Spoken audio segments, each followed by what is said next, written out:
दौलत को ठुकराकर फकीरी का वो ताज पहना जो आज तक मुंबई के साहिलों पर चमक रहा है। आज की दास्तान उस पीर की है जिनकी चौखट पर समुंदर भी अपना सर झुका देता है और लहरें अदब से पीछे हट जाती हैं। जी हाँ, सुल्तानुल हिंद के बाद अगर किसी ने हिंदुस्तानियों के दिलों पर राज किया तो वो है हज़रत हाजी अली शाह बुखारी रहमतुल्लाह अलैह। आपकी ज़िंदगी कुर्बानी और सच्चाई की वो मिसाल है जिसे सुनकर पत्थर दिल भी पिघल जाते हैं। लेकिन दोस्तों, इससे पहले कि हम ये जानें कि हाजी अली मुंबई कैसे पहुँचे, हमें उस वक्त के हालात को समझना होगा। ये वो दौर था जब हिंदुस्तान का ये साहिली इलाका रूहानियत की रोशनी से महरूम था। लोग गुमराही के अंधेरों में भटक रहे थे। अमीर गरीब को कुचलता था और ताकतवर कमज़ोर पर जुल्म करता था। ऐसे में कुदरत को मंजूर था कि यहाँ कोई ऐसा मसीहा आए जो नफ़रतों की आग को मोहब्बत के पानी से बुझा दे। हज़रत हाजी अली की विलादत उज़्बेकिस्तान के मशहूर शहर बुखारा में एक निहायत ही अमीर और नामवर घराने में हुई। आपके वालिद एक बहुत बड़े सौदागर मर्चेंट थे।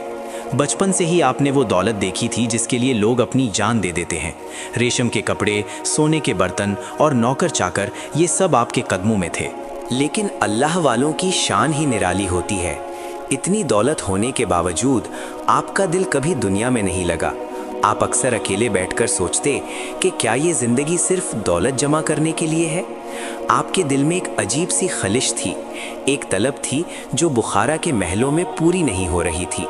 फिर वो वक्त आया जब अल्लाह ने आपके दिल को चुन लिया। तारीख बताती है कि एक रात आपने ख्वाब में देखा कि कोई आपको हिंदुस्तान की तरफ बुला रहा है। ये आवाज़ गैबी थी, लेकिन इसका असर इतना गहरा था कि सुबह होते ही बुखारा के इस शहजादे ने अपनी सारी दौलत, अपना चलता हुआ कारोबार, सब कुछ अल्लाह की राह में लुटा दिया। लोग हैरान थे कि ये कैसा सौदागर है जो मुनाफा नहीं बल्कि फ़कीरी खरीद रहा है। लेकिन हाजी अली जान चुके थे कि असली दौलत सिक्कों में नहीं, दिल के सुकून में है। अपनी माँ से इजाज़त लेकर और अपने भाई के साथ आपने बुखारा से हिंदुस्तान का लंबा सफ़र शुरू किया। ये सफ़र आसान नहीं था। रास्ते में दुश्वार पहाड़, तपते हुए सहरा और दुश्मनों का खौफ था। लेकिन जिसके सीने में इश्क हकीकी की आग हो, उसे कौन रोक सकता है। जब आप मुंबई के साहिल पर पहुँचे तो वहाँ का मंजर ही बदल गया। आपने वहीं समुंदर के किनारे डेरा जमा लिया। शुरू में लोगों ने आपको एक आम मुसाफिर समझा, लेकिन जब आपने लोगों को दीन की बातें बतानी शुरू की, जब आपके अखलाक की खुशबू फैली, तो लोग आपके दीवाने होने लगे। जो लोग पहले आपस में लड़ते थे, वो अब आपकी मजलिस में भाई भाई बनकर बैठने लगे। अब कहानी उस मोड़ पर आती है जहां हज़रत हाजी अली की वो करामत जाहिर हुई जिसने लोगों को ये मानने पर मजबूर कर दिया कि ये कोई आम इंसान नहीं। ये वाक़या बहुत मशहूर है। कहते हैं कि एक दिन आप इबादत में मशगूल थे कि अचानक रोने की आवाज़ आई।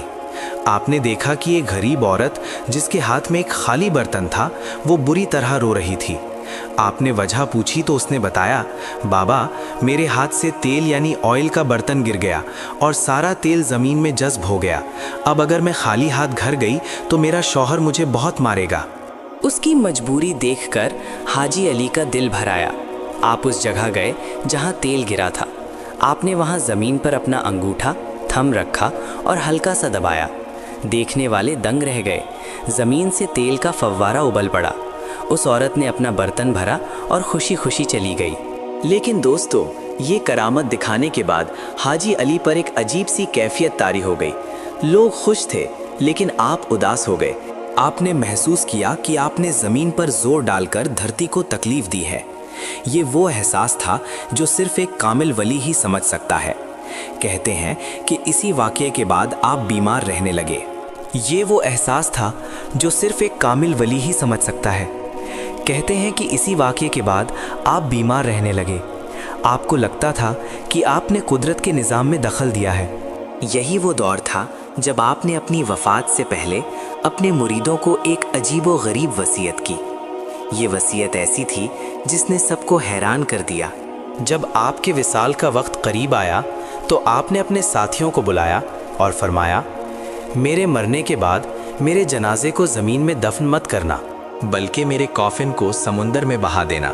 जहाँ वो संदूक खुद रुक जाए वहीं मुझे दफना देना और वहीं मेरी कब्र बना देना। ये बात सुनकर सब लोग घबरा गए। समंदर में तो संदूक डूब सकता था या बह सकता था, लेकिन ये अल्लाह के दोस्त का हुक्म था। जिस दिन आपका विसाल हुआ उस दिन मुंबई की फिजाओं में उदासी छा गई। हजारों की तादाद में लोग जमा हुए। आपके हुक्म के मुताबिक जनाजे को एक संदूक में रखकर समंदर के हवाले कर दिया गया और फिर वो मोजज़ा हुआ जो आज तक दुनिया देख रही है। वो संदूक ना तो डूबा और ना ही लहरों के साथ बहकर कहीं दूर गया, बल्कि वो संदूक हवा और पानी के साथ चलता हुआ समुंदर के बीच एक चट्टान रॉक्स के टीले पर जाकर रुक गया। लोग जब वहां पहुंचे तो देखा कि वो जगह वही है जहां आज हजरत हाजी अली की दरगाह मौजूद है। ये वही जगह है दोस्तों, जहां समंदर चारों तरफ शोर मचाता है, लेकिन मज़ार के अंदर एक अजब सा सुकून रहता है। दरगाह समंदर के बीच में है, लेकिन रास्ता ऐसा है जो सिर्फ लो टाइड के वक्त खुलता है। जैसे ही पानी बढ़ता है रास्ता बंद हो जाता है। लोग कहते हैं कि समुंदर भी बाबा के कदमों को चूमने के लिए आगे बढ़ता है, लेकिन उनकी चौखट की हद कभी पार नहीं करता। हत्ता कि कई बड़े तूफान आए, लेकिन इस दरगाह का बाल भी बांका न कर सके। हजरत हाजी अली ने हमें सिखाया कि इंसान का असली मकसद सिर्फ पैसा कमाना नहीं, बल्कि दूसरों के आंसू पोंछना है। चाहे वो बुखारा का शहजादा हो या मुंबई का फ़कीर, अल्लाह के नज़दीक वही बड़ा है जिसका दिल बड़ा है। आज भी वहाँ हिंदू, मुस्लिम, सिख, ईसाई बिना किसी भेदभाव के जाते हैं और झोलियाँ भर कर लाते हैं। दोस्तों, ये थी हज़रत हाजी अली रहमतुल्लाह अलैह की वो सच्ची दास्तान जिसने बुखारा से लेकर मुंबई तक का सफ़र तय किया और दिलों को रोशन कर दिया। वहाँ का कोई वाक़या आपके पास है तो हमें कमेंट बॉक्स में ज़रूर बताएं। यकीन औलिया की कोशिश यही है कि हम इन बुज़ुर्गों की ज़िंदगी से वो रोशनी लें जो हमारे आज के अंधेरों को दूर कर सकें। अगर इस वीडियो ने आपके दिल को छुआ हो तो लाइक का बटन ज़रूर दबाएं और इसे सदक़े जारिया समझकर शेयर करें। अगर आप नए हैं तो चैनल को सब्सक्राइब करें। मिलते हैं अगली वीडियो में, तब तक के लिए अल्लाह हाफ़िज़।